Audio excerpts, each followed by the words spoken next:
Bien, buenos días chicos, espero se encuentren bien en casa, resguardándose y cuidándose a sí mismos y a su familia.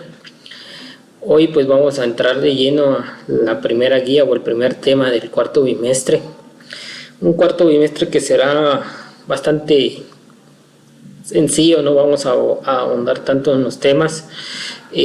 Vamos a comenzar viendo dos de las principales ciencias sociales y posterior a eso pues vamos a realizar algún tipo de trabajo o algún tipo de investigación como la que han hecho en el tercer bimestre, que espero ya todos la hayan terminado al estar leyendo o viendo este video y esta guía, y así evitarnos inconvenientes. Entonces vamos a ver primero el concepto de historia. El significado de historia se refiere tanto a la disciplina de las ciencias sociales que estudia y relata los acontecimientos pasados de la humanidad como a las narraciones de los hechos y sucesos verdaderos o ficticios. La palabra historia deriva del latín historia, del cual surgió del griego, ahí ustedes ven esos simbolitos, no sé cómo se pronuncia, y cuyo significado indica investigación e información. El término historia es bastante amplio, por tal razón es importante exponer cuáles son sus diferentes usos según sea el caso, ya que en términos generales siempre va a ser referencia a un hecho pasado. La historia también puede ser entendida como el ejercicio memorístico que permite realizar conexiones, análisis, así como resguardar y transmitir los acontecimientos que anteceden y originan lo que ocurrió en el presente. Otro uso de la palabra historia tiene que ver con el hecho de que una persona o acontecimiento deje una huella, combinando paradigmas para ser recordado por mucho tiempo. Por ejemplo, Usain Bolt ha hecho historia al ser el hombre más veloz del mundo. Bueno, en primer punto entonces tenemos que la historia hace referencia a todo aquello que ha pasado con anterioridad, a todo aquello que ha marcado un antes y un después, a todo aquel acontecimiento que ha sido importante y trascendente, no solo para las personas que lo vivieron en ese momento, sino para las personas o los jóvenes que lo van a ver y lo van a estudiar en años posteriores. Entonces, parte importante de la historia no es solo venir y saber qué pasó o recordar qué pasó en años anteriores, sino comprender cómo se dio esos acontecimientos, por qué se dieron, cuáles fueron las circunstancias, qué motivó a las personas a hacer ese acontecimiento, a llevar ese acontecimiento que sea tan trascendente. Se los voy a poner de una forma un poquito más fácil. Esto ya al menos tuvieron todos noción de por qué pasó, cuándo pasó, cómo se dio y todo. Las manifestaciones masivas por los casos impactantes de corrupción de Otto Pérez Molina. O sea, vamos a tener un presente del por qué se dio. Sabemos de que gobiernos anteriores lo venían haciendo, pero llegó un límite en el que el pueblo en general dijo ya no más, vamos, manifestamos y lo sacamos. Entonces, el estudiar hoy en día esos casos nos ayuda a nosotros a comprender por qué se dio, cuáles fueron los motivos, qué llevó a la población a impulsar esas manifestaciones, y si lo estudiamos profundamente, podemos comprender parte de lo que está sucediendo hoy en día. Vemos cómo el gobierno en un principio pues nos mostró una faceta bastante interesante de querer hacer las cosas bien. Hoy en día esa cara ha cambiado y ya las personas ya no confían en el gobierno. Las personas ya creen que el gobierno nos roba, que el gobierno es aquí, que el gobierno es allá. Entonces, pero primero vamos y remontémonos a qué pasó en el 2015, qué hacían esos gobiernos y veamos si hacen cosas similares hoy en día, si los ministros, el presidente, el vicepresidente y todo eso hacen cosas similares hoy en día, y veamos qué relación tienen, a qué puede llevar esto. Entonces veamos todo eso.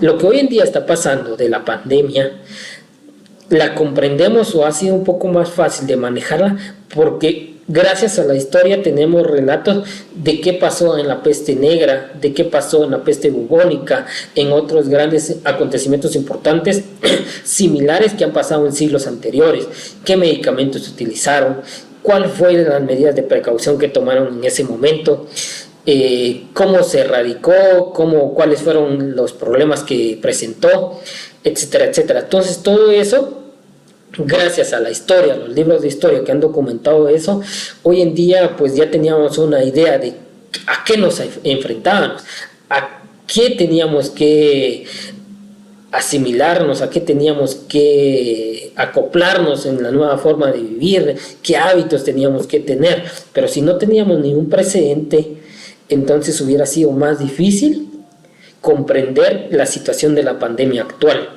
Y esto, a pesar de que tiene sus factores económicos, políticos, de que pueden ser una guerra biológica, de que puede ser aquí, que puede ser otro aspecto, tenemos que centrarnos en lo que impacta, que es la salud, en lo económico.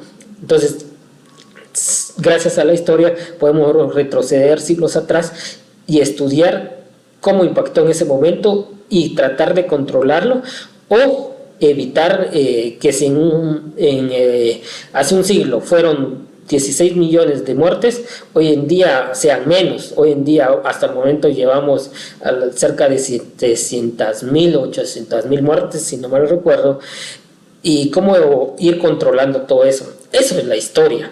Entonces nos ayuda a comprender, dentro de la importancia de la historia, nos ayuda a comprender cómo vivimos el presente, por qué lo vivimos de esa forma, por qué somos como somos, por qué nuestra sociedad se comporta como es, qué acontecimientos han pasado para que la sociedad sea así. Podemos hablar de otros hechos. 36 años de conflicto interno que hoy en día siguen dejando secuelas, siguen dejando heridas en la población indígena. Entonces, ¿por qué nuestra población indígena es así? Tenemos que estudiar todo lo que tenemos del conflicto armado interno para poder comprender, para poder ayudar, para poder apoyar en cómo esto es. Esa es la importancia de la historia. La historia va más allá de un libro, de un relato de un libro. En los libros de estudio encontramos la parte de la historia que más le interesa conocer o a los gobiernos mostrar, pero no encontramos en muchas ocasiones cuáles son los antecedentes, cuáles fueron los motivos, cuáles fueron las causas, las consecuencias que llevaron a hacer eso. Por ejemplo, en un libro de historia común vamos a encontrar que los mayas pues se terminaron porque los españoles vinieron a España y conquistaron el Nuevo Mundo. Pero si buscamos o profundizamos más en la historia, en acontecimientos más notables, vemos que los mayas, primero, no se terminaron. Segundo, de que tampoco dejaron de existir cuando vinieron los españoles. Tercero, no fue una conquista, fue una invasión. Y así podemos ir cambiando e ir reinventando la historia. Entonces, por eso es importante este campo de estudio de las ciencias sociales. Acá les brindo yo cierta información en la cual ustedes pueden ir profundizando y leyendo, y cualquier duda que tengan pues me la hacen saber y con gusto se la resolvemos, para que no tengan inconvenientes en las entregas de sus guías y así poder ir al día. Entonces recuerden siempre seguir con las medidas de precaución, cuidarse a sí mismos, a su familia, y para que pronto podamos saludarlos, y los espero en las clases los días miércoles para poder resolver cualquier duda. Si aún así la tuviesen del tercer bimestre, pues con gusto se la resolvemos. Hasta pronto.